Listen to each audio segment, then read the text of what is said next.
Hello, friends, and welcome back to Malicious Compliance Stories. Maybe the lady from our first story was banned from buying mayo from the store after destabilizing the market and had to source it from sandwich shops? Just kidding, but the story's worth your attention. But before we begin, best way to support our channel is to leave comments, like, and subscribe with the turned-on bell so you don't miss the new video every single day. Here we go. I need more mayonnaise. I used to work at a sandwich shop, and we had horrid customers. Here's an example. A woman comes through the drive-thru and orders a plain ham and cheddar on white, toasted. The catch is that she wants mayo on both sides of the bread before it's toasted, and then after it's done toasting, she wants extra mayo and oil added. Probably the nastiest thing I'd ever heard. But hey, I'm just here to get paid. I relay the order over the speaker, and it's correct. I literally watch my coworker make this sandwich, and it's correct. I hand it out the window and tell the customer to have a good night. Everything's fine. 20 minutes later, a woman bursts through the front door, obviously fuming. I don't like to judge people on their weight because I'm no skinny mini myself, but this woman was gravely obese. My coworker and I ask how we can help her. She throws her half-eaten sandwich onto our counter, flinging oil and melted mayo everywhere. Woman: I ordered extra mayo. There is no mayo at all on this sandwich. Me and my coworker staring at the literal puddle of oil pooling on our counter. We apologize for the mistake, ma'am. We'll make you a new sandwich free of charge. Woman: look at this sandwich. There's no mayo on this whatsoever. It's bullcrap. I had to drive 20 minutes back here to get a new sandwich, and all you had to do was put mayo on it. My coworker is now frantically making a new sandwich. I'm standing at the counter trying to calm this lady down while this nasty sodden sandwich sits between us. She won't stop yelling. Woman: I want to talk to your manager. This is ridiculous. Me: ma'am, my manager isn't here at night, but I can give you a complaint form to fill out. My manager will contact you as soon as she's in tomorrow. This woman doesn't want to go through the work of that, so she just asked for extra mayo packets, just in case we couldn't do our jobs. We don't ask her to pay because we just want her out. Once the new equally oily sandwich was finished, she snatched it up and stormed out.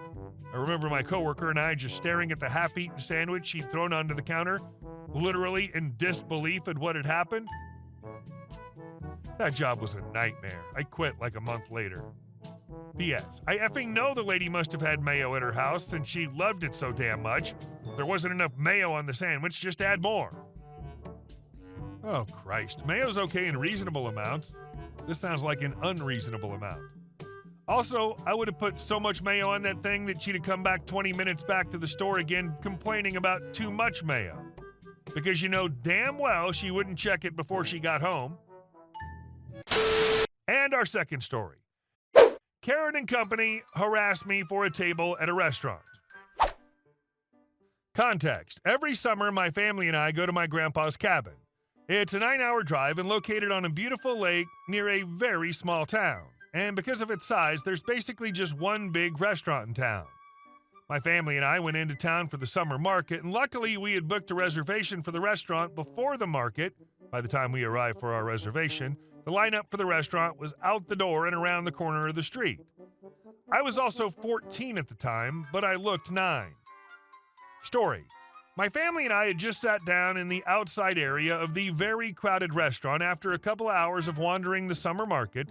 I ordered my usual, a chicken wrap with a side of crispy green beans, 10 for 10 recommend, and then realized I needed to pee. The table was set up where one side was on the wall, therefore half the people were sitting on a couch connected to the wall, and the other side had regular chairs. Our table was in the corner, and I was in between my oblivious sister and my fresh out of the hospital grandfather, and I went to scooch to the side to wiggle out. My oblivious sister didn't notice I was trying to get by it first, so she didn't move whatsoever. When she went to move her leg, she kicked my knee accidentally, and I stumbled with the grace of a newborn giraffe. As stated earlier, it was a small restaurant, so my little fiasco caught attention. Luckily, most people in the restaurant were chill, or maybe just really high since the town is known for its pot, and just laughed and asked if I was okay. Thinking nothing of it, I skipped towards the main entrance to the restaurant where the line was. As I was walking past the line, I heard possibly the most annoying, shrill, what I now realize is a typical entitled Karen voice, call out over the music, "Hey, I'd like a table for 5, please." Once again, I thought nothing of it because there were several exhausted waitresses scrambling around trying to take orders and seat impatient customers. Like a normal person, I assumed that Karen was talking to a waitress. That is, until I felt a light smack on my elbow. I turned around, wondering if my sister had followed me. Nope. I was now faced with a 40-something-year-old woman with badly dyed, armpit-length blonde that looked like she tried to straighten it with a $1 hair straightener from a Barbie set. She had one of those black, kind of see-through, butt-length, way too widely scooped neck shirts with elbow-length sleeves and paired with flare jeans and chunky gold jewelry. The kind that you get off eBay thinking it's going to make you look rich, and a pair of oversized sunglasses on her head. Karen, now annoyed, "Excuse me, can I have my table now? It's so hot in the sun and I need to be seated now."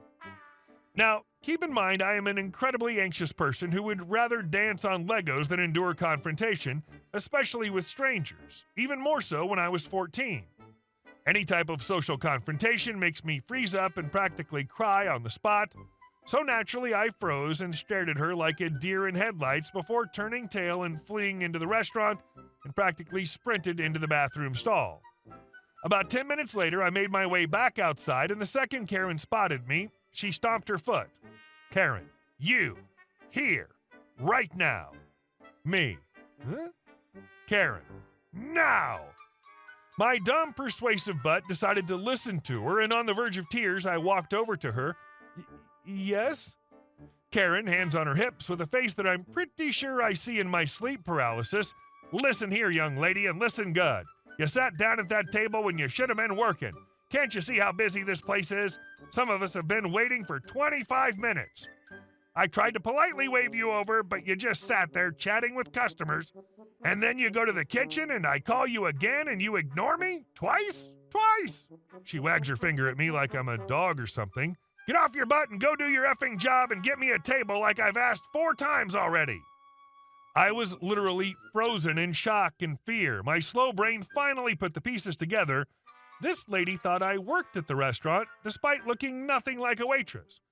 First of all, I looked 9, accentuated by my ripped, shabby pink leggings and secondhand blue tank top. Secondly, all the waitresses were over the age of 19 and wearing a black dress shirt with black pants and an apron. How this lady came to the conclusion that I was a waitress was beyond me. Having never encountered someone this stupid, I genuinely didn't know what to do except stand there with my jaw slack. When I didn't respond, one of the Karen's fellow Wine Mom squad members piped up. Let's call her Linda. "Linda, excuse me, Karen is speaking to you. Go do your effing job, now." Me finally managing to find my voice. "I don't work here. Sorry." I thought this would be the end of it, but Karen exploded. "Karen, you've got to be crapping me. I can't believe what I'm hearing. Never in my life have I met such a dumb, rude, worthless employee. If you want to keep this job, I suggest you get me a table now." Me, but I'm here for dinner with my family, and I don't even work." Linda, "Yeah, you should give us that corner table." Points at the table my family's sitting at. "Yes, I want that one." At this point, I start to cry and just walk away. Karen and company literally start screaming, and I mean screaming, so I just cried harder. By this point, everyone outside was looking at me, a sobbing 14-year-old girl being cursed at by middle-aged women, and some were shouting at the Karens. Sadly, I don't remember what they said because it was over 6 years ago, but apparently a manager was called, and even after the manager said I was not an employee, Karen and company continued their shrieking about how unfair this was, and then got kicked out. Also, apparently, my dad had to hold back my grandpa, who literally still had 20-plus stitches in his chest from emergency open-heart surgery, from going over there and beating the crap out of them. My mom let me order a piece of cake, and my sister drew a flower on the napkin to try and make me feel better. Sorry if you found this anticlimactic. Personally, I think it traumatized me for a while, and it definitely didn't help my social anxiety issues. If you read all this, thank you. Have a wonderful day/afternoon/evening. Sounds awful. Karen and company are the type that don't listen and talk and yell the loudest. Like being the loudest makes them right or something. Some people should not be allowed in public. And our last story.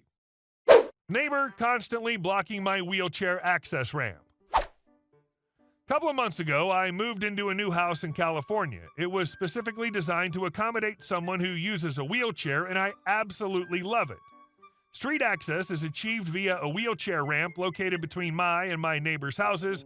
The ramp is necessary, it goes over the gutter, because of a very peculiar gutter and curb combination that's very wheelchair unfriendly and potentially very dangerous for me to try and conquer by myself. My problem is with my neighbors constantly blocking the wheelchair ramp with their cars.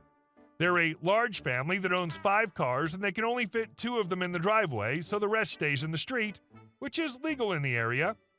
So far, I found the ramp blocked at least a dozen times. I've asked them on multiple occasions not to put their cars in front of the ramp, and they've been very apologetic every time, but they also keep doing it. It's especially aggravating when there's nobody home who can move an offending car for me, which means I'm stuck at my house. I find it degrading to be forced to go door to door to try and find somebody who will help me. On 2 occasions, I've also had to call for help because I was blocked from getting back into my house. Update. I contacted the authorities to have the area around the ramp marked out as a no parking spot.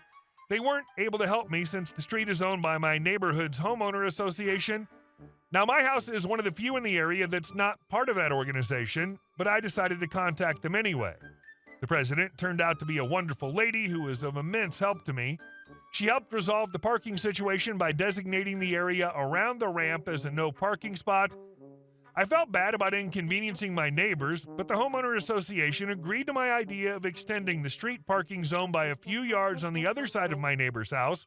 That way they still have somewhere to park their 5th car. She did all that as a gesture of goodwill without me being a member of the organization, which made me fall in love with the neighborhood even more. Also, I'm really glad I didn't have to involve the police. Since my accessibility issue's been resolved, I decided to pull the trigger and buy the house I live in. I'm currently in the process of finalizing the purchase, which is taking slightly longer than usual due to a complex ownership situation. Still, at this point, my real estate agent is assuring me that there should be no more roadblocks, which makes me really happy. Hey guys, thank you all for watching the video. I'll see you in the next one.